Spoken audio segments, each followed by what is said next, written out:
Good morning students. देखिए बेटा, class 12th में सब्जेक्ट इंग्लिश लेसन 15।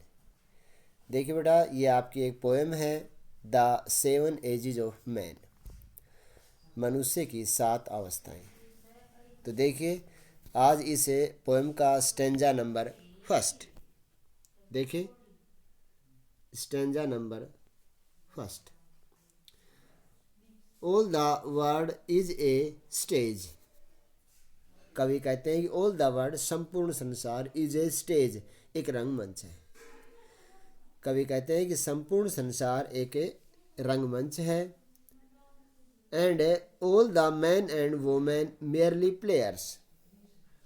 और आगे कहते हैं कि इस रंगमंच के सभी स्त्री व पुरुष, इस रंगमंच के सभी स्त्री व पुरुष केवल एक खिलाड़ी हैं, प्लेयर हैं। अर्थात इस रंगमंच पर वे एक प्लेयर के रूप में आते हैं। They have their exit and their entrance.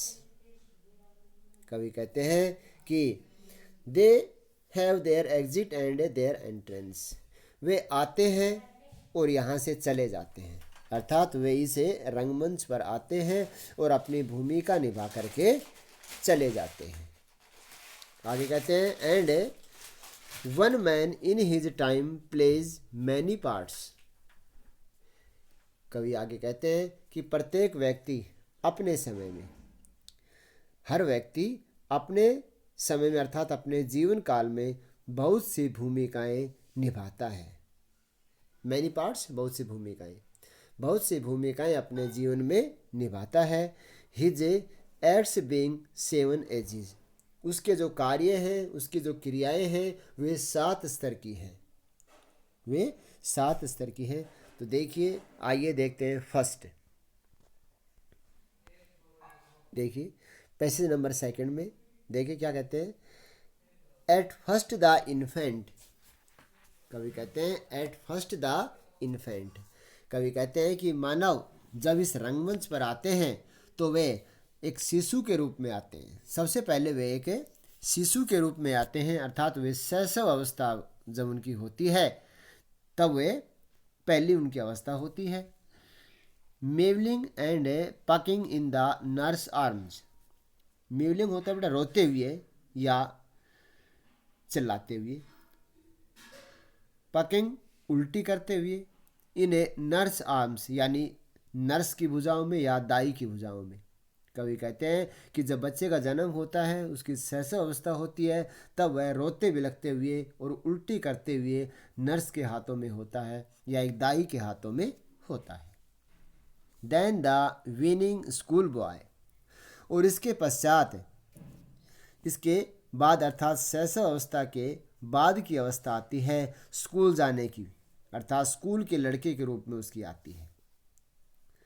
Winning होता है बेटा शिकायत करने का समय या गिड़गिड़ाने समय। वह स्कूल बॉय के रूप में आता है और उसके बाद जब वो स्कूल में जाने लगता है तो विनिंग शिकायत करता है, कंप्लेन करता है, गिड़गिड़ाता है। With his satchel. सैचल होता है बेटा बस्ता। अपने छोटे बस्ते के साथ, छोटे से थैले के साथ जब बच्चा स्कूल में जाता है तब वह शिकायत करता हुआ, आनाकानी करता हुआ एक छोटा सा थैला लिए हुए स्कूल जाता है। एंड शाइनिंग मॉर्निंग फेस, उसका सुबह का जो चेहरा होता है, अर्थात जब सुबह स्नान आदि करके जब वो स्कूल में जाता है तो उसका चेहरा चमक से खिला होता है, अर्थात सुबह उसका चेहरा चमकता हुआ होता है जब वह स्कूल में जाता है। और क्रिपिंग लाइक स्नेल। क्रिपिंग होता है रेंगता हुआ, स्नेल होता है बेटा घोंघा या सिप्पी। कहता है वो रेंगता हुआ अर्थात धीरे धीरे आगे पैरों को रखता हुआ, सरकता हुआ। लाइक स्नेल, स्नेल होता है घोंघा, एक घोंघे की तरह धीमी गति से धीरे धीरे रेंगता हुआ वह आगे चलता है। अनविलिंग टू स्कूल, अनविलिंग बिना इच्छा के, और वह बालक बिना इच्छा के स्कूल की तरफ आगे बढ़ता है, अर्थात स्कूल की ओर अनिच्छा से वह बढ़ता जाता है। देखिए बेटा, ये आपकी सेकंड पोएम, सेकंड स्टेंजा था। देखिए इससे आगे third stanza. And then the lover. और इसके बाद इस अवस्था शैशव अवस्था के बाद जो स्कूल में जाता है, स्कूल वाली अवस्था आने के बाद उसके बाद वह किशोर हो जाता है, एंड देन द लवर। और फिर वह एक प्रेमी के रूप में आता है, उसके प्रेम करने का समय अर्थात एक युवा बालक हो जाता है और वो एक किशोर अवस्था उसकी आ जाती है। तो इसका मतलब इसके बाद जो अवस्था आती है उसकी प्रेम की होती है, प्रेमी युवा के रूप में आती है। Saying like furnace with A woeful belt.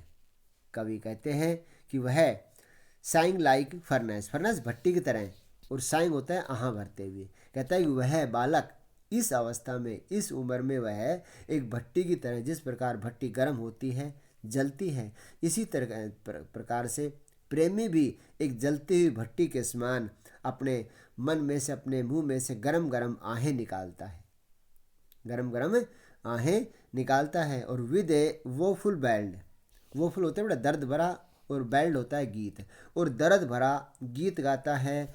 Made to his a mistress eyebrow, mistress प्रेमिका, और अपनी प्रेमिका की, और आईब्रो होती बोहें, अपनी प्रेमिका की बोहों की प्रशंसा में, अपनी प्रेमिका की बोहों की प्रशंसा में वह वो फुल बेल्ड यानी दर्द भरे गीत गाता है या दर्द भरे गीत लिखता है।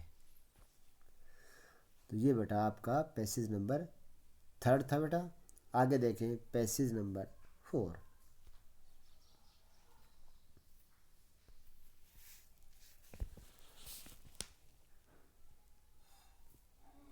आगे देखें देन ए सोल्जर।